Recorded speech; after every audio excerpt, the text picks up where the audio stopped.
Our economy is growing again for the first time in more than a year, and we know that economic growth is a prerequisite for job growth. But having said that, what I emphasize today is we cannot sit back and be satisfied given the extraordinarily high unemployment levels that we've seen. We have only taken the first step in curing our economy and making sure that it is moving on the right track. And I will not rest until businesses are investing again and businesses are hiring again and people have work again. Now, this is going to be a challenging task. It's challenging because of the extraordinary blow that the financial crisis delivered to the economy as a whole. It is particularly difficult because both the financial sector and the housing sector were the biggest drivers of economic growth prior to the financial crisis, and so the severity of their pullback means that things are moving slower than we would like them to move. One of the ironies that we have right now is that businesses across sectors are making profits again, but their primary way of making profit has been to cut costs as opposed to seeing increased demand. And unfortunately, the huge rise in productivity, which is normally a good thing, in this circumstance means that they have learned to produce the same amount of goods with fewer people. All these present some significant challenges in terms of us creating more jobs in this economy. But having said that, something that our economic team emphasized is that there are core strengths to the American economy that will put us in good stead over the long term.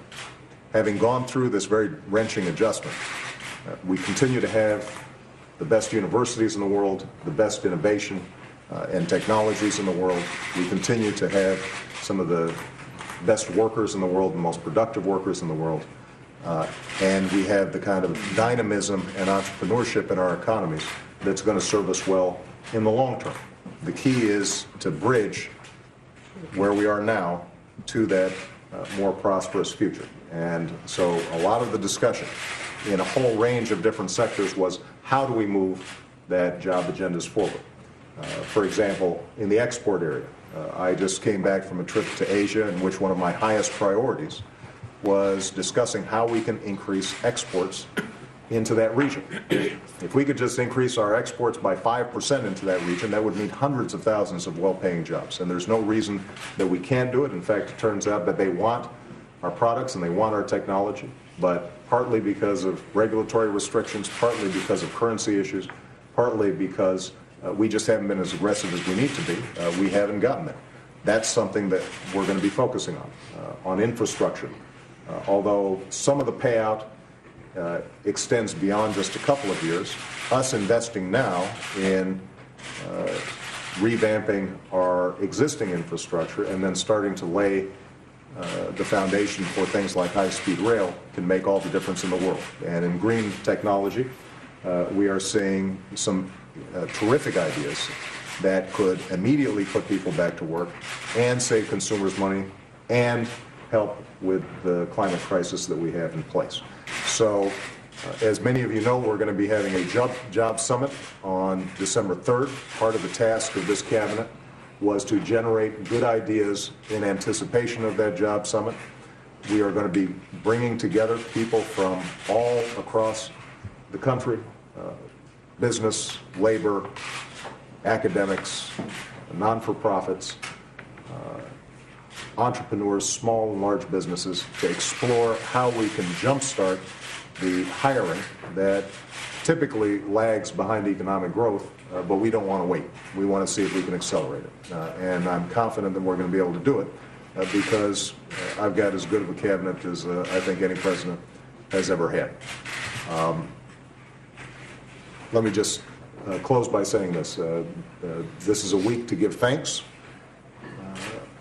And I advised this hard-working cabinet to get a little bit of rest this week, particularly people who've been traveling around the globe day in, day out and don't know what time zone they're in.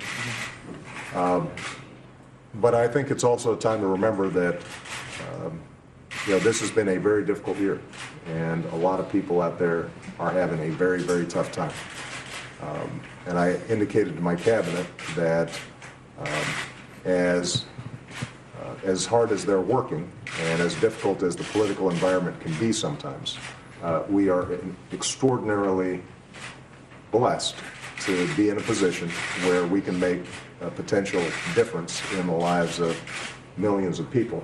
We need to take advantage of that opportunity and redouble our efforts in the months and years to come. Thank you very much, everybody. Thank you, everyone. Mike, please. Thank you.